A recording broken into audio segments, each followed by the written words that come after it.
bahasa Sanskerta, yaitu budaya, yang merupakan jamak dari kata budi.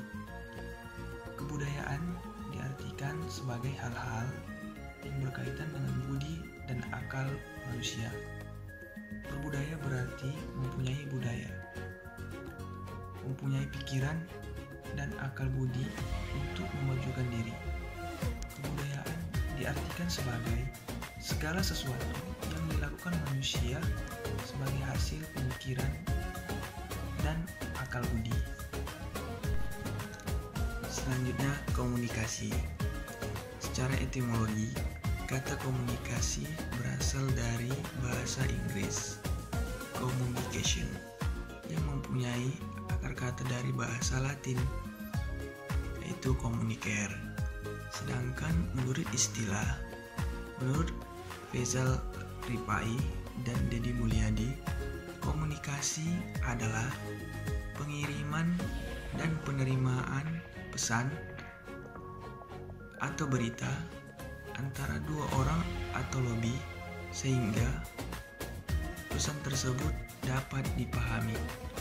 Dalam komunikasi ada dua pengertian yang dapat kita lihat, yaitu proses dan informasi. Proses merupakan suatu rangkaian dari langkah-langkah atau tahap-tahap yang harus dilalui dalam usaha pencapaian suatu tujuan. Sedangkan yang dimaksud informasi ialah segenap rangkaian perkataan, kalimat, gambar, kode-kode yang mengandung pengertian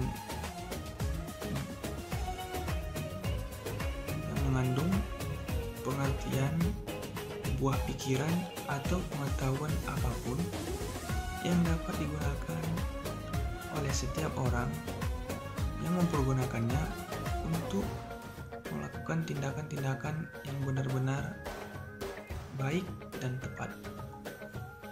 Dari definisi di atas dapat diambil kesimpulan bahwa komunikasi adalah setiap proses pembagian informasi, gagasan, atau perasaan yang tidak saja dilakukan secara lisan maupun tulisan, melainkan bisa melalui bahasa tubuh, gaya tampilan pribadi, atau lain-lain yang ada di sekeliling yang memperjelas makna. Terima kasih. Baik, saya akan melanjutkan materi berikutnya, yaitu mengenai unsur-unsur kebudayaan komunikasi antar manusia. Unsur yang pertama adalah sumber. Dalam komunikasi antar manusia, sumber bisa terdiri dari satu orang, tetapi bisa juga dalam bentuk kelompok. Unsur yang kedua adalah pesan. Pesan yang dimaksud dalam proses komunikasi adalah sesuatu yang disampaikan pengirim kepada penerima. Isinya bisa berupa pengetahuan, hiburan, informasi, atau propaganda. Kemudian yang ketiga adalah media.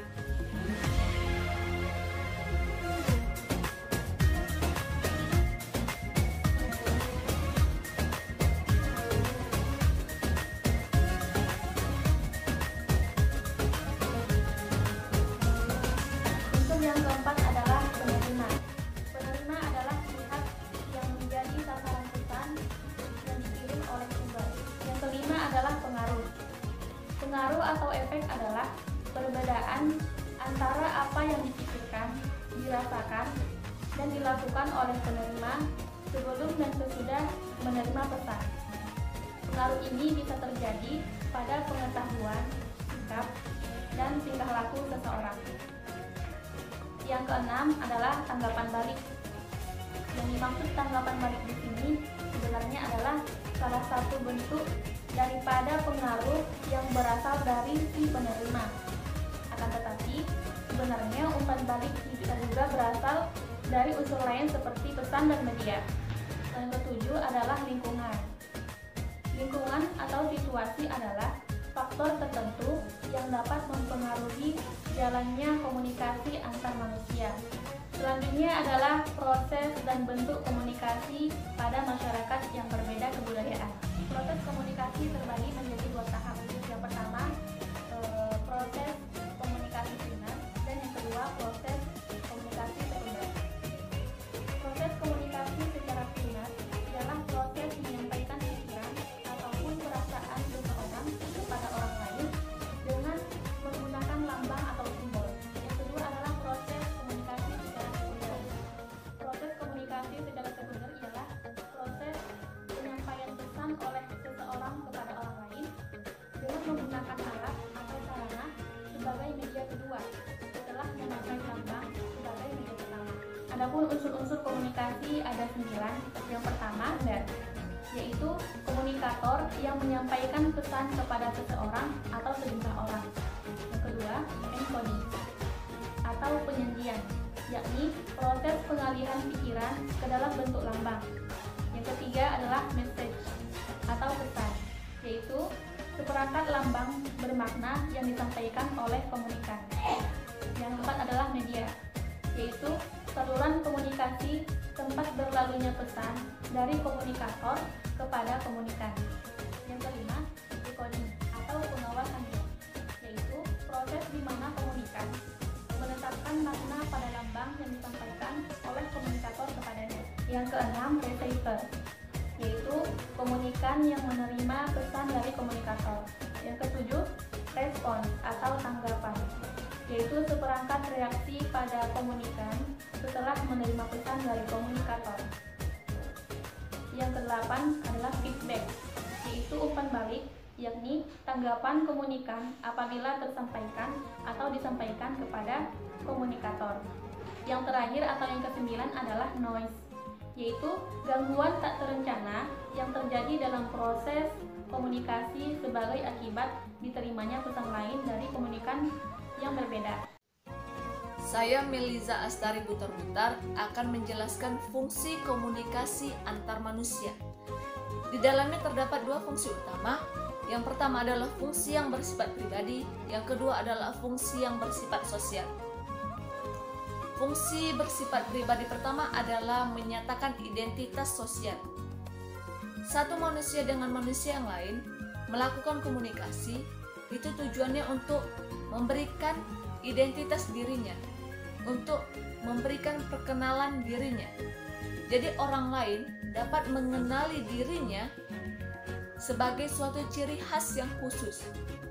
Yang kedua adalah fungsi untuk integrasi sosial, yang mana dengan komunikasi antar manusia itu akan tercipta perbauran yang akan membuat suatu kesatuan. Yang ketiga adalah menambah ilmu pengetahuan. Sama halnya seperti di dunia pendidikan, siswa dan guru melakukan komunikasi, berbicara, berbincang-bincang, berdiskusi, itu tujuannya untuk menambah ilmu pengetahuan. Jadi walaupun di dalam dunia pendidikan terkadang terdapat pro dan kontra, maka komunikasi akan menyatukannya, akan menambah ilmu pengetahuan siswa tersebut. Yang ketiga adalah untuk meluaskan dirinya, untuk melepaskan dirinya.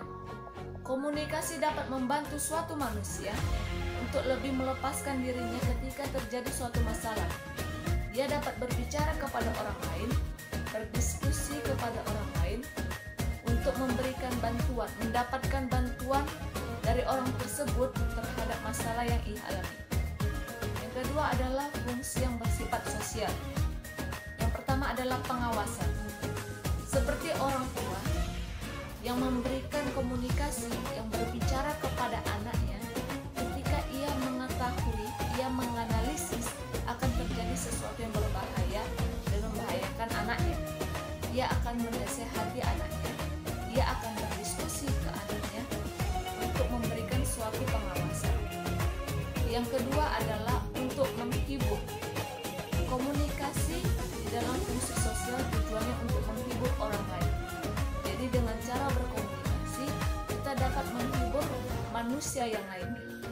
Yang kedua adalah untuk menambah sosialisasi nilai. Jadi komunikasi dapat membuat suatu ilmu pengetahuan dunia sosial, seperti halnya kita memperkenalkan diri dalam dunia kebudayaan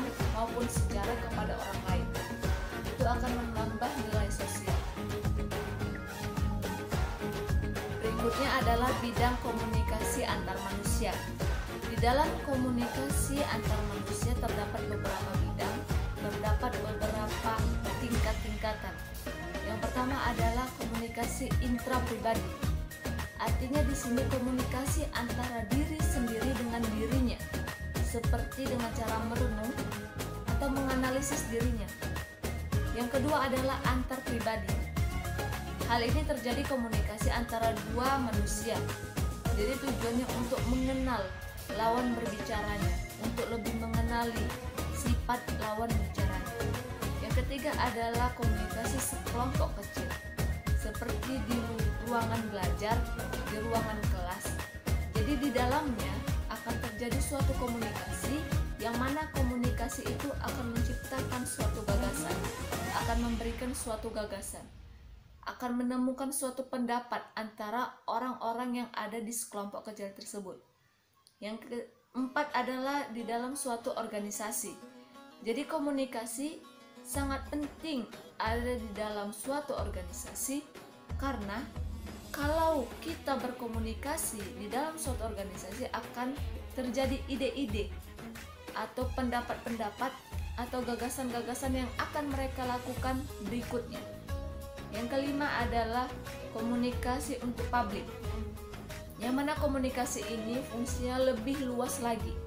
Jadi komunikasi ini tujuannya untuk memberikan informasi kepada masyarakat yang lebih luas, untuk lebih memberikan pengetahuan, baik itu dengan media massa seperti sekarang media internet, yang mana sosial media bisa menjadi penyalur informasi tersebut. Berikutnya adalah komunikasi antar budaya, yang mana seperti yang kita ketahui Indonesia memiliki banyak ciri khas budaya. Jadi dengan adanya komunikasi, maka manusia tersebut bisa memberikan informasi tentang budayanya. Tujuan komunikasi antar manusia. Ada beberapa fungsi atau tujuan komunikasi antar manusia. Yang pertama, untuk menyampaikan informasi. Yang kedua, sebagai penyampaian pendapat agar diterima oleh masyarakat luas atau orang yang berkaitan. Yang ketiga, sebagai bentuk interaksi dengan orang lain. Yang keempat, untuk menambah wawasan ilmu pengetahuan dan sesuatu hal. Yang kelima, sebagai pengisi waktu luang seperti menggunakan media teknologi. Yang keenam, sebagai cara untuk membujuk dan mempengaruhi orang lain. Yang ketujuh, untuk dapat mengenal diri sendiri. Yang kedelapan, guna mengurangi ketegangan atau mencairkan sesuatu. Yang kesembilan, sebagai hiburan. Yang kesepuluh, untuk selalu menjalin hubungan yang baik dengan orang lain. Yang ke-11, sebagai benteng diri agar tidak terisolasi dalam lingkungan masyarakat. Yang ke-12, untuk mempelajari situasi yang terjadi saat ini. Yang ke-13, menghindari adanya kesalahpahaman. Yang ke-14, sebagai bentuk mewujudkan ekspresi. Demikian adalah tujuan komunikasi di antara manusia. Baiklah, selanjutnya saya akan menjelaskan mengenai aliran-aliran komunikasi antar manusia. Komunikasi antara manusia dibedakan berdasarkan aliran perjalanannya, antara lain sebagai berikut. Yang pertama, komunikasi satu arah, yakni komunikasi yang berasal dari salah satu pihak saja. Yang kedua, komunikasi dua arah, yaitu komunikasi yang mempunyai sifat saling timbal balik. Yang ketiga, komunikasi ke bawah, yakni komunikasi dari atasan dengan bawahan. Yang keempat, komunikasi ke atas, yaitu komunikasi yang berasal dari seseorang bawahan kepada atasan. Yang kelima, komunikasi ke samping, yaitu komunikasi yang terjalin di antara beberapa orang pada kedudukan sementara. Selanjutnya yaitu karakteristik komunikasi antara manusia. Yang pertama, melibatkan paling sedikit dua orang. Komunikasi antar manusia hanya dapat terjadi apabila pihak yang terlibat sejumlah minimal dua orang. Jika kita mendefinisikan komunikasi antar pribadi berdasarkan jumlah orang yang terlibat, perlu diingat bahwa komunikasi antar manusia sebenarnya terjadi antara dua orang yang merupakan bagian dari kelompok yang lebih besar. Jika dalam satu kelompok yang lebih besar ada dua orang yang saling berinteraksi dan akhirnya menghasilkan kesepakatan tertentu, maka kedua orang tersebut telah terlibat dalam komunikasi antara manusia. Yang kedua, adanya umpan balik atau feedback. Pada komunikasi antar manusia harus terdapat feedback yang merupakan reaksi atau balasan pesan yang diberikan oleh penerima kepada pembicara. Komunikasi antar manusia hampir selalu melibatkan umpan balik langsung, seringkali bersifat segar, nyata, dan berkesinambungan. Yang ketiga, tidak harus tatap muka. Pada komunikasi antar manusia yang telah membentuk sebuah hubungan, adanya saling pengertian di antara individu yang terlibat. Kehadiran fisik dalam komunikasi tidaklah terlalu penting. Misalnya, dua sahabat kental yang terpisah jarak cukup jauh dapat berinteraksi melalui telepon, social messenger, ataupun email. Meskipun begitu, Weaver berpendapat bahwa komunikasi tanpa interaksi tatap muka tidaklah ideal, meskipun bukan dalam konteks komunikasi antar pribadi. Yang keempat, tidak harus bertujuan. Komunikasi antar manusia tidak harus selalu terjadi karena disengaja atau dilakukan dengan sadar. Misalnya, Ani secara spontan menghindari teman ngayang. Tak sengaja ia lihat sedang mabuk-mabukan di jalan. Temannya tersebut bisa saja mabuk-mabukan, bisa saja karena memang telah kecanduan, bukan karena ingin menakut-nakuti Ani secara sadar atau sengaja. Bahkan mungkin ia tidak menyadari kehadiran Ani saat itu. Tetapi apa yang dilakukan tersebut merupakan pesan sebagai isyarat bagi Ani untuk menjauhi temannya tersebut. Dengan kata lain, telah terjadi penyamaran pesan dan penginterpretasian pesan dalam peristiwa tersebut.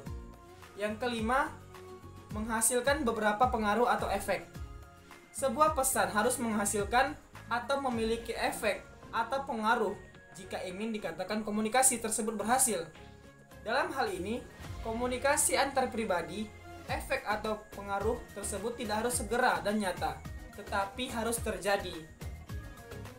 Misalnya, Mita berbicara dengan adiknya yang sedang asik mendengarkan musik menggunakan handphone dengan volume yang keras. Contoh tersebut bukanlah komunikasi antar pribadi jika pesan yang ingin disampaikan Mita tidak diterima dan tidak menghasilkan efek. 6. Tidak harus melibatkan atau menggunakan kata-kata saja, berkomunikasi tanpa kata-kata.